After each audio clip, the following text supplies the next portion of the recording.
हिंदुस्तानी, यहाँ पर बड़ा अचरज, क्योंकि खबर आई कि आपके जो फरीदाबाद से आपके जो प्रत्याशी हैं उन्होंने मैदान छोड़ दिया है भाजपा को समर्थन देते हुए, विपुल गोयल फरीदाबाद से।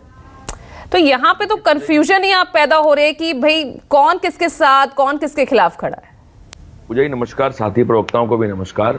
देखिए, उन्होंने भारतीय जनता पार्टी ज्वाइन कर ली है, उनका निजी फैसला हो सकता है। इसमें पार्टी क्या करेगी, कैसे करेगी, ये तो हम लोग तो इसमें क्या ही कह सकते हैं। ये आपने बतौर प्रत्याशियों से मैदान में उतारा। मैं आपको बता रहा हूं, आप एक व्यक्ति को प्रत्याशी के तौर पे उतारते हो उसकी कार्य प्रणाली को देखकर, उससे बातचीत कर कि वो कितना लोगों के लिए काम कर सकते हैं। अगर कोई प्रत्याशी रण छोड़ हो जाए, उसके मन में कोई डर बैठ जाए और वो छोड़ के भाग जाए, तो उसका कोई इलाज ही नहीं है, कोई उसका कुछ कर ही नहीं सकता, ठीक है ना। लेकिन जो आज की मुख्य चर्चा थी, जो राहुल गांधी जी हरियाणा के अंदर आ रहे हैं, अच्छी बात है। हर राजनीतिक दल के स्टार प्रचारक अपने अपने दल की बातचीत करने के लिए हर प्रदेश के अंदर आते हैं। मेरे कुरुक्षेत्र में भी आज उनका शाम को आज प्रोग्राम है। हाँ। लेकिन देखने की बात यह होगी, देखिए, भीड़ इकट्ठा करना अलग चीज है, लेकिन मत लेना वो अलग चीज है। हरियाणा की जनता ने तमाम राजनीतिक पार्टियों को, पूजा जी, बहुत सा मौका दिया। राहुल गांधी जी की पार्टी को भी मौका दिया, मोदी जी की पार्टी को भी मौका दिया, दुष्यंत जी की पार्टी को भी मौका दिया, सबको मौका दिया। लेकिन इन सबके बावजूद भी आज हरियाणा पे 4 लाख करोड़ का कर्जा है। इन सबके बावजूद भी हरियाणा बेरोजगारी में नंबर 1 है। इन सबके बावजूद भी ये पता चलता है कि हर रोज तकरीबन 43 महिलाओं के साथ रोज गलत होता है हरियाणा के अंदर।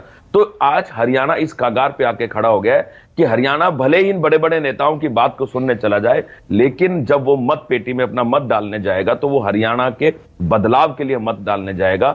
और आम आदमी पार्टी को हरियाणा 3 तरह से छूता है। और हरियाणा के लोगों ने दिल्ली के अंदर जो बदलाव हुआ, दिल्ली में जो शिक्षा व्यवस्था पे बदलाव हुआ, दिल्ली में जो रोजगार व्यवस्था पे बदलाव हुआ, दिल्ली में जो एक नैरेटिव सेट हुआ कि आपका दिया हुआ टैक्स का पैसा सदुपयोग करके आपको सहूलतें दे सकती है, आज हरियाणा उसके साथ खड़ा है। आज हरियाणा के मतलब 4 लाख करोड़ का कर्जा हरियाणा पर, उसके बावजूद भी आप मुफ्त बिजली, मुफ्त स्वास्थ्य, शिक्षा, उन सबके वादे आप कर रहे हैं। क्या पूजा जी, पंजाब के अंदर भी कितने लाख करोड़ का कर्जा है, लेकिन जब तो फिर मुद्दा ही नहीं है ना, फिर वो मुद्दा मत उठाइए। नहीं, उसके बाद भी हमने करा ना। आप देखिए ना, पंजाब में हम कर्जा उतार रहे हैं, तकरीबन 13,000 करोड़ का कर्जा हम लोग उतार चुके हैं और आगे भी उसमें प्रोग्रेस कर रहे हैं। लेकिन पंजाब में बिजली हम लोग मुफ्त दे रहे हैं, 300 यूनिट प्रति परिवार। तो ये सारी की सारी चीजें देखिए, जब पढ़े लिखे लोग राजनीति में आते हैं और वो लोग जब राजनीति को समझते हैं और राजनीति को केवल अपना घर भरने के लिए नहीं करते, जनता द्वारा दिए टैक्स के पैसे को सदुपयोग करके जनता को दिया जाता है, तो इस तरह की चीजें, ये हर्डल्स होते हैं, ये दूर हो जाते हैं और लोगों के लिए बहुत बहुत ज्यादा अच्छी सर्विसें दे सकते हैं। दिल्ली में हम लोग शिक्षा अच्छी दे रहे हैं, मुफ्त में दे रहे हैं, हम लोग बिजली दे रहे हैं, मुफ्त में दे रहे हैं, पानी दे रहे हैं, मुफ्त में दे रहे हैं। लेकिन उसके बाद भी हिंदुस्तान की पहली ऐसी सरकार है जो मुनाफे की सरकार चला रही है। और देखिएगा, बहुत जल्दी पंजाब भी मुनाफे की सरकार चलाएगा। और हरियाणा के अंदर जब 5 अक्टूबर को लेकिन अब आपको कांग्रेस की पोजीशन कैसी लग रही है ना, अब आप ये बताइए इस पदयात्रा के बाद, क्योंकि जब पदयात्रा लोकसभा चुनाव में जिन राज्यों से निकली है, वहां फायदा इंडिया गठबंधन को हुआ है और ये आप अच्छे से जानते हैं। जाहिर सी बात है, देखिए, हरियाणा भारतीय जनता पार्टी ने जो पिछले 10 साल से जो हरियाणा के लोगों के साथ बर्ताव किया है, वो उनकी नाराजगी कहीं ना कहीं तो भारतीय जनता पार्टी से दूर हटकर किसी ना किसी राजनीतिक दल पर जाएगी। लोकसभा चुनाव के अंदर इंडिया अलायंस को हरियाणा के लोगों ने पसंद किया और 0 से 5 पर लाने की चीज रखी। लेकिन इसका मतलब ये तो नहीं है ना कि हरियाणा के लोगों ने केवल कांग्रेस को पसंद किया। अच्छा। इंडिया अलायंस के थे, इंडिया अलायंस आपको भी पसंद किया, ये कहना चाह रहे हैं ना? हम तो कहते हैं कुरुक्षेत्र में 5.25 लाख वोट झाड़ू पे लगी है। चलिए ठीक है, एक बार मैं फिर ग्राउंड जीरो का रुख कर लेती हूँ। ऋषिकेश लगातार हमारे साथ बने हुए हैं और देखिए कुछ भीड़ भी वहां पर बढ़ती हुई नजर आ रही है। ऋषिकेश, दिखाइए तस्वीर।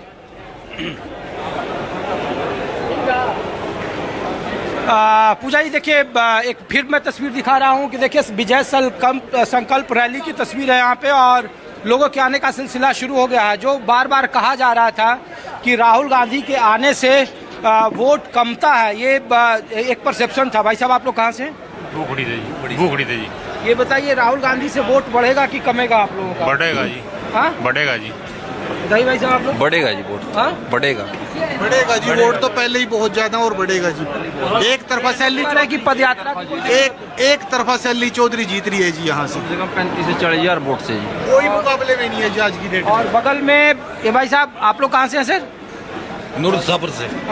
अच्छा, लोग पूछ रहे हैं कि ये पदयात्रा की जरूरत नहीं थी, पदयात्रा आखिरी वक्त में राहुल गांधी कर रहे हैं, इसका कोई फायदा नहीं होगा। फायदा है जी, बहुत फायदा है। फायदा है? हाँ, बहुत फायदा है। क्या आप लोग कहाँ से हैं?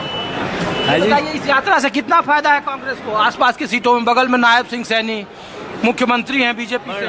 बढ़ना तो कांग्रेस कांग्रेस बनाएगी सीधी। कुछ नहीं बनाया हमारे इलाके में, कुछ नहीं बनाया। बगल से नायब सिंह सैनी लड़ रहे हैं चुनाव, तो उनका फायदा है? राहुल गांधी की इस रैली का कांग्रेस को फायदा है?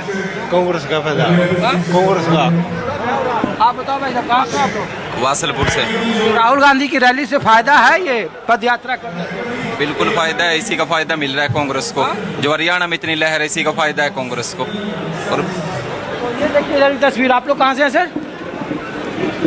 तो हम लोग ये पूछ रहे हैं कि राहुल गांधी के इस रैली का आखिरी दौर में कांग्रेस को फायदा होगा इन इलाकों में, जब मुख्यमंत्री नायब सिंह सैनी, खट्टर, हाँ? क्या मेरी नहीं समझ में आया क्या पूछ नहीं, आप लोग बताइए भाई साहब, राहुल गांधी की इस रैली का फायदा होगा या जरूरत नहीं थी?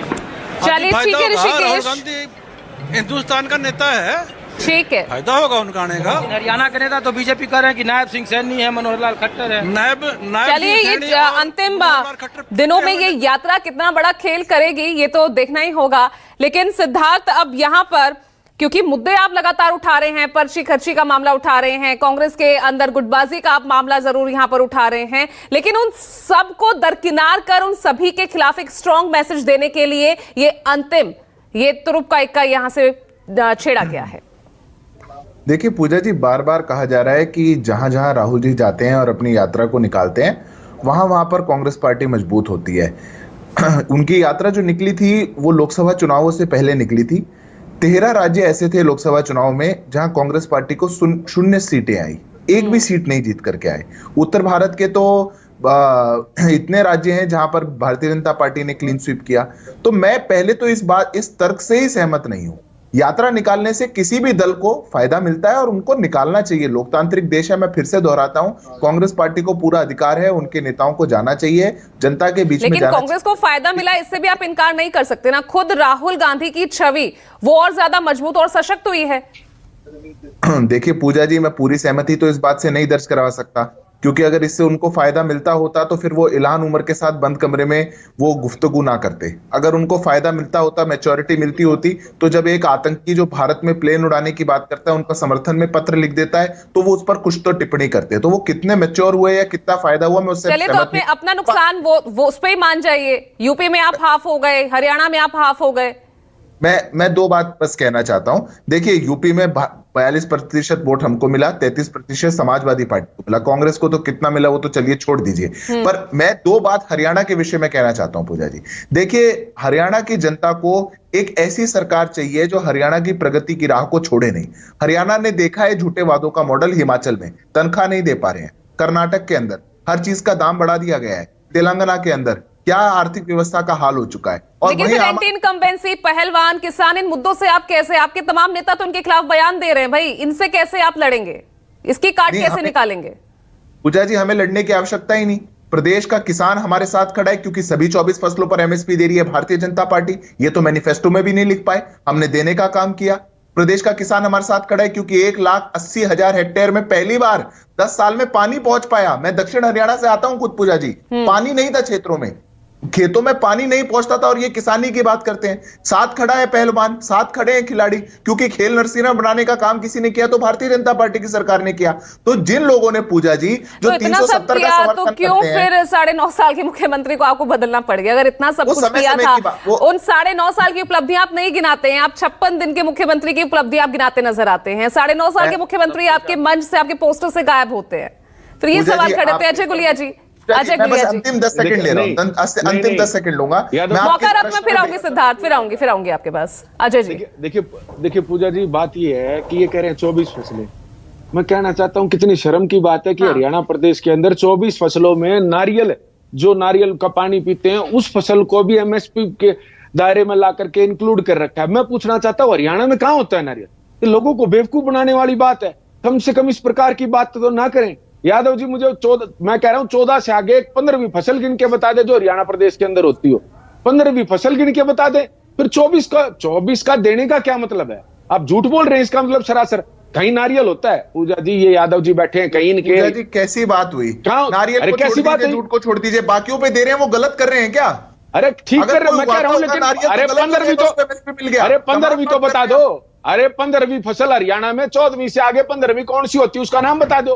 मैं तो कह रहा हूं 24 की 24 आप गिनाओ अभी। मैं अरे बताता हूं अरे मैं 24 और मैं आपको खेत और मैंने एड्रेस तो भेज बता दी। दूंगा, जाओ। अरे सवाल बात मैंने है। अरे आप क्या लेटर भेज दोगे? आप 15वीं गिना दो। 24 में नारियल है। मैं ये पूछता हूं हरियाणा के कौन से जिले में नारियल होता है? कम से कम जिले का ही नाम बता दो। ये कहने की बातें हैं। आप इस प्रकार से लोगों को बरगला नहीं सकते। आप एक जिले का नाम बता दे जहां नारियल होता है हरियाणा प्रदेश के अंदर।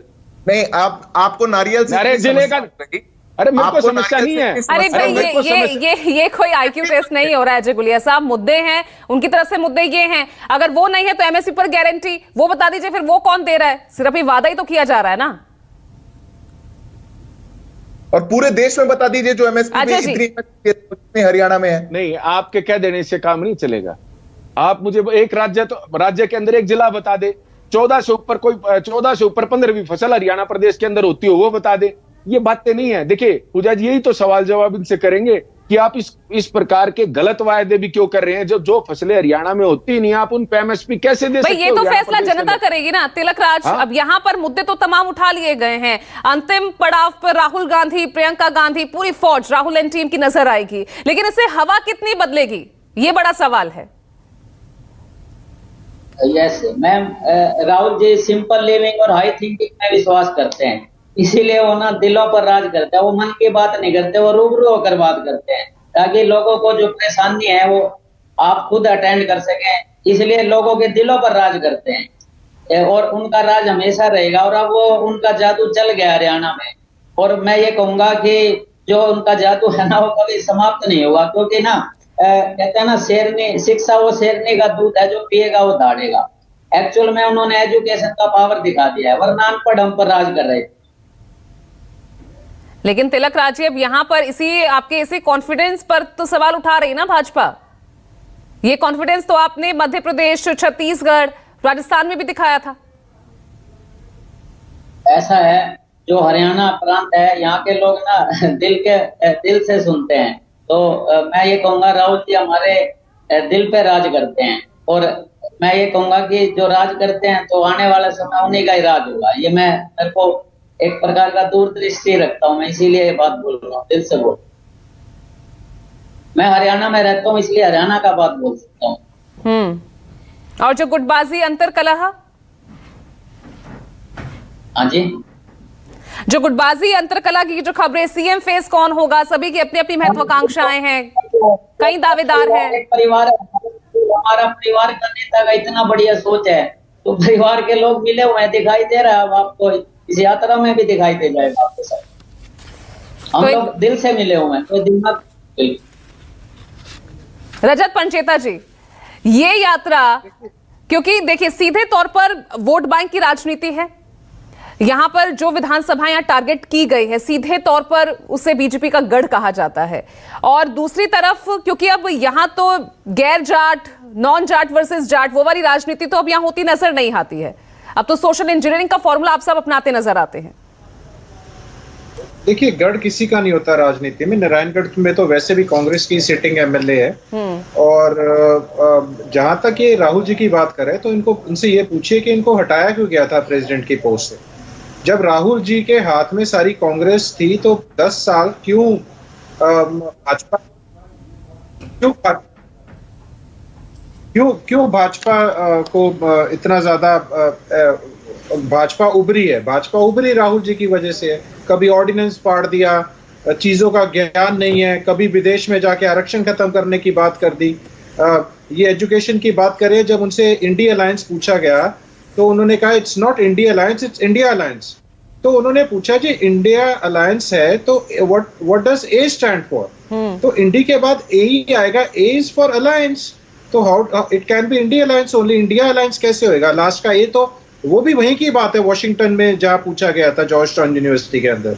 तो राहुल जी के होते हुए कांग्रेस का क्या हाल हुआ है, क्यों हरियाणा से भी 10 साल बाहर रही है, क्यों प्रेसिडेंट की पोस्ट से हटाया गया, क्यों भिवानी में आने के बाद रैली में आए थे भिवानी में और ये बात कर रहे थे मान सम्मान की, क्या किरण चौधरी जी को कितना मान सम्मान दिया गया था, परिवार की बात थी, क्यों उनको छोड़नी पड़ी, कुलदीप जी को छोड़नी पड़ी, अशोक तंवर जी को छोड़नी पड़ी, राव इंद्रजीत को छोड़नी पड़ी, उसके बाद अरविंद शर्मा को छोड़नी पड़ी, ऐसे और अभी आए हैं वीरेंद्र सिंह, तो उनकी भी टिकट काट दी गई कांग्रेस के अंदर। तो कांग्रेस की जो गुटबाजी है, और कांग्रेस में आने कौन दे रहा है आगे, क्यों 20-20 हजार रुपए लोगों से लिए गए, अगर टिकट अपने इन्हीं को सेटिंग गेटिंग से देनी थी, क्यों जनता को पागल बनाया। देखिए ये सारी बातें, और 10 साल में अगर मैं हरियाणा की बात करूं तो हरियाणा के अंदर जो कांग्रेस ने जमीनें लूटी हैं किसानों की, भोले वाले किसानों की, किस तरह यहाँ हीरो होंडा कांड हुआ, मारुति कांड हुआ, उसके बाद CLU के ऊपर ये सारा हरियाणा बेच के कमीशन खोरी, इतना पैसा। आप 5 से 14 को गिनवा रहे हैं, 14 से 24 भी गिनवाइए ना फिर, या कुछ पोस्ट पोल अलायंस वाली खबरें कुछ चल रहा है अंदर खाने। जो 14 से 24 की बात कर रहे हैं आप, तो ये कांग्रेस ने खट्टर जी को जितवाया है। मैंने आपको इंडियन इनकम्बेंसी का उदाहरण दिया था। ये फरीदाबाद की सीट जो है ये गिफ्ट में दी गई है अपने कैंडिडेट करण दलाल को हटा के। सुमित हिंदुस्तानी जी कैप्टन को नहीं दी, गुड़गांव की सीट गिफ्ट में दे दी। ये तो सीटें गिफ्ट में दी है जल्दी से। जी मैं भाजपा के हमारे सिद्धार्थ प्रवक्ता जी की बात सुन रहा था। मैं ये पूछ रहा था कि आप भारतीय जनता पार्टी के पिछले 10 साल की अगर आप बात करेंगे तो आप बता दी, ठीक है, पेपर हुए तो आपकी सरकार। चलिए, शायद आपका वीडियो फ्रीज हो गया है। बहुत बहुत शुक्रिया आप सभी का आज के लिए इस चर्चा में जुड़ने के लिए। लगातार राहुल गांधी की पदयात्रा पर नजर News 24 की रहेगी, बने रहेगा हमारे साथ। आज के लिए ब्रेकिंग विद एजेंडा में इतना ही। नमस्कार।